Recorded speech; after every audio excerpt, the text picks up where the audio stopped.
A lo largo y ancho de todo el mundo hay leyendas. Algunas hablan del origen de las cosas, otras tratan de explicar eventos que parecen irreales. Pero ¿te has dado cuenta que la mayoría de ellas narra historias llenas de pena, horror y muerte?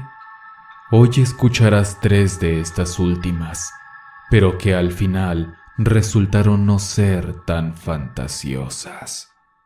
Oscuros. Si quieren escuchar más leyendas aterradoras con una excelente producción, les recomiendo mucho el podcast Horrores que se hicieron leyenda, exclusivo de Himalaya. El pasado guarda historias aterradoras. Cuentan que se aparece a las 3 de la mañana. Crueles. Dicen que está buscando a sus hijos. Y tortuosas. Dicen que esa es la calle en la que se aparece. Que aún hoy pueden hacerte daño. Juro que regresaré y me vengaré de todos. Alguien ha visto a mis hijos. ¡Ayuda! ¡Cayó una persona! Horrores que se hicieron leyenda. Una producción original de Himalaya. Para escuchar todo este contenido y más, vayan a pro.himalaya.com y usen el código HER para disfrutar automáticamente de 2 meses completamente gratis. En la descripción del video encontrarán links y mucha información adicional para comenzar su camino en Himalaya. Terror en la oscuridad.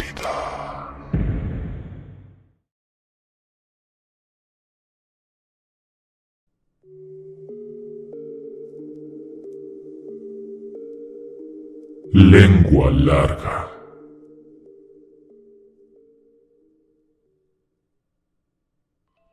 Hola, me llamo Lorenzo Hernández. Mi hija me pidió que contara aquí esta experiencia mía tal como sucedió, así que espero les sea interesante. Yo provengo de un pueblo llamado Ario de Rosales. Soy un hombre que siempre quiso vivir en una ciudad grande como la capital del país. Era uno de esos sueños máximos que uno tiene y hace lo posible por cumplirlo. Cuando tuve la oportunidad de venirme por acá, estuve bien emocionado. Todavía recordarlo me llena de alegría. Era por allá del año 1982.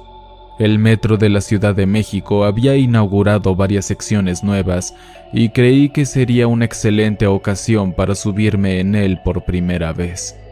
Viajar en metro, por ridículo que parezca, en ese tiempo era una experiencia que quería vivir sí o sí.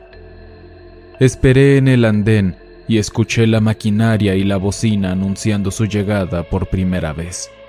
Me subí y el transporte comenzó a moverse. Yo no tenía ni siquiera un rumbo, solo quería viajar en ese gusano gigante. No había tanta gente como pensé que habría, pero sí lo suficiente como para tener que estar parado. Me puse a ver el paisaje por la ventana. Desde donde pasaba el metro se podía ver gran parte de la ciudad. Era maravilloso. Hubo un tramo en el que pasamos por debajo de la tierra y fue ahí que sucedió. Antes de contarlo, debo regresarme un poco al pasado. Cuando mis papás vivían y yo estaba con ellos en Ario de Rosales, me contaban que en el pueblo había una leyenda poco conocida sobre la mujer de lengua larga. Decían que por las noches había una joven que caminaba sin descanso por las calles. El único ruido que producía era el de su llanto y el de sus pisadas al caminar con lentitud. Se le podía ver una lengua larga colgándole y su cabello negro que le llegaba más abajo del hombro le ocultaba con esfuerzo aquella deformidad. Era la típica historia de la mujer fantasma en pena. Y como cualquier historia de este tipo, me entró por un oído y me salió por el otro. Obviamente nunca me preocupó en lo más mínimo encontrarme con ella. Regresando al día del metro, me encontraba mirando por la ventana. Al pasar bajo tierra, no había más que oscuridad fuera, por lo que todo dentro del vagón se reflejaba en el cristal. En este reflejo fue que me fijé en una chica muy linda que iba sentada platicando con su amiga. Me distraje por un solo segundo. Miré a otro lado, y cuando volví a ver a la joven, ésta me estaba viendo. Sus ojos hundidos y secos se posaron en mí. Me di cuenta de que, en el reflejo, su amiga le seguía platicando y riendo como si nada. Pero lo que yo veía es que la chica ignoraba a su amiga y me estaba observando. En cuestión de 2 segundos, me di cuenta de otra cosa. Le colgaba una lengua anormalmente larga. Pero ahí entendí que no es que ésta en sí tuviera alguna deformidad que la alargara, sino que se veía así porque no tenía quijada. Giré la cabeza tan rápido que me lastimé el cuello para ver a la criatura con mis propios ojos. Pero todo había vuelto a la normalidad. Ambas platicaban amenamente sin percatarse siquiera de mi presencia. Espantadísimo, en la siguiente estación me bajé y emprendí mi camino de regreso a la casa donde me estaba quedando. No entiendo por qué viví eso, pero ahí aprendí que las leyendas, por muy fantasiosas que parezcan, por algo existen.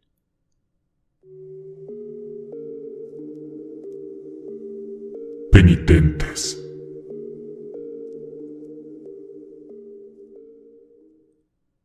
Buen día. Prefiero dejar en anónimo esta experiencia. No es por alguna razón en especial, solo soy muy introvertido, supongo. Primero quiero contarles el momento que nos marcó a toda la familia, y luego les explicaré qué fue lo que probablemente pasó. Yo vivo en Guatemala, en Salamá. Aquí vivo con mi mamá y mi abuela. Mi papá vive en la capital y de allá nos manda dinero. Una noche que nos encontrábamos cenando, comenzamos a sentir muchísimo frío. Un cambio de temperatura no es algo que llame la atención, pero este fue tan brusco que nos pareció raro. Y entonces, así de la nada, repentinamente, escuchamos el metal arrastrándose en la calle. Al principio era tan leve que ni le prestamos atención. Podrían ser 1000 cosas que no tenían por qué preocuparnos.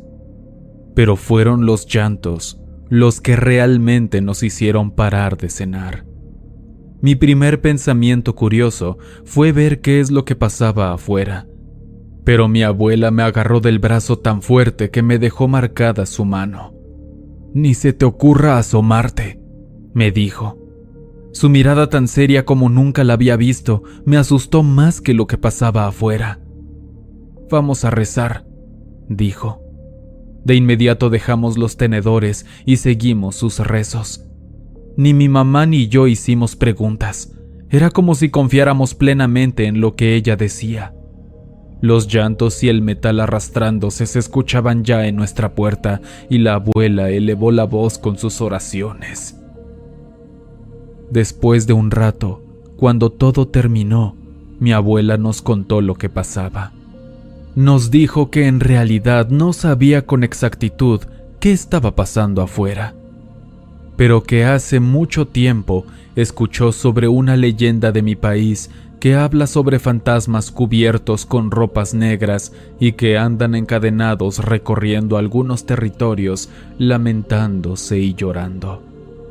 Era una de esas historias fantasiosas que puedes leer en libros de textos para niños. Pero mi abuela estaba muy preocupada porque se dice que había que tener muchísimo cuidado con estas ánimas en penitencia, porque su propósito es llevarse a más personas con ellos, específicamente a aquellos que se atreven a verlos marchar en su procesión de penitencia. Sé que no vimos nada con nuestros propios ojos y el origen de la experiencia puede ser solo una leyenda, pero les puedo asegurar que esto, de ficción, tuvo poco.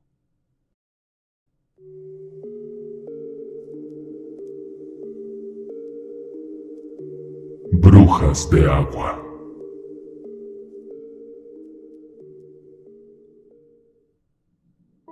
Hola, ¿qué tal están todos?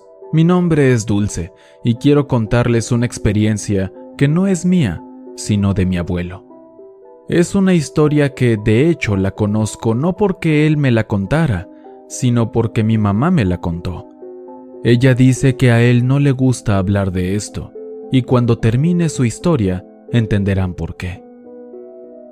Mi abuelo nació en un pueblo muy pequeño. Llevaba una vida normal. Tenía a sus papás, a su perro y a un amigo muy querido, Ignacio.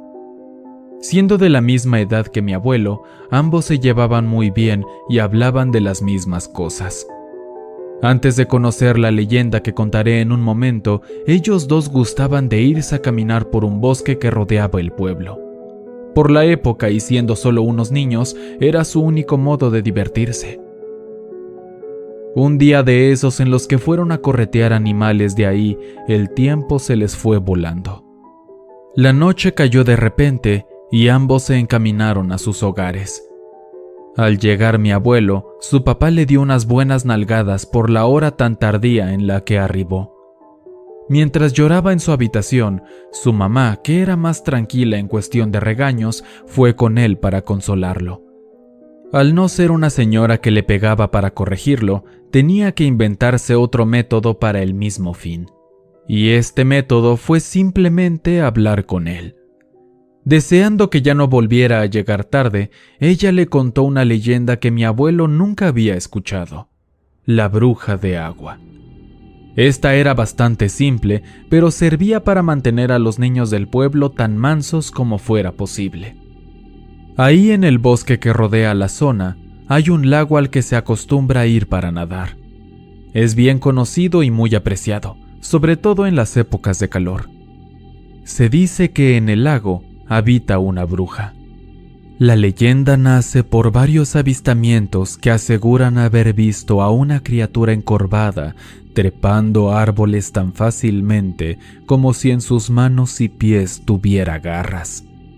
O los que viven más cerca del bosque afirman que ahí dentro se escuchan gritos espeluznantes de una mujer, como si estuvieran mutilando a una persona. Mi abuelo, al enterarse de este horror, se quedó boquiabierto. ¿Cómo era posible que nunca hubiera escuchado nada de esta leyenda? Al día siguiente, le platicó a Ignacio sobre lo que su madre le contó. Su amigo, incluso más incrédulo que él, le convenció de que era pura mentira, diciéndole que si eso fuera verdad, hace mucho tiempo que se hubieran encontrado con la bruja. Y en realidad eso tenía sentido. Confiados, siguieron asistiendo a su amado bosque. Las ideas de mi abuelo de que no había nada ni nadie ahí se afianzaron y no volvió a creer en la bruja del agua. Al menos hasta mucho tiempo después. Mi abuelo contó que un día, mientras ambos se encontraban caminando en el bosque, escucharon a un animal quejarse. Era un chillido extraño. Uno podría decir que era animal, pero en el fondo te rasgaba el alma porque tenía cierta semejanza perturbadora a un humano. Los niños asustados no quisieron investigar, por supuesto, y se encaminaron de regreso a su casa. Sin embargo, el sonido del animal no solo no disminuía, sino que parecía acercarse. La agonía de aquella criatura era palpable y deprimente. Mi abuelito no sabe si esto fue obra de su trastornada mente, pero él dice que detrás de ellos se podía oír a una criatura corriendo en cuatro patas como si de un animal se tratara. El terror los orilló a correr tan rápido que comenzaron a tropezarse. Mi abuelo ni siquiera volteaba a ver si su amigo estaba bien. Su instinto solo le gritaba una cosa: huye y no mires atrás. Fue una lástima enorme cuando, al salir del bosque, se dio cuenta de que Ignacio ya no estaba con él. Esperó impaciente un par de minutos en las orillas a su amigo, pero nunca volvió. Mi abuelo se regresó a su casa y les platicó entre llantos lo que había pasado. Con ayuda de mucha gente del pueblo buscaron a Ignacio, y sí lo encontraron, o al menos solo su cadáver. Estaba flotando en el lago. Cuando lo sacaron, notaron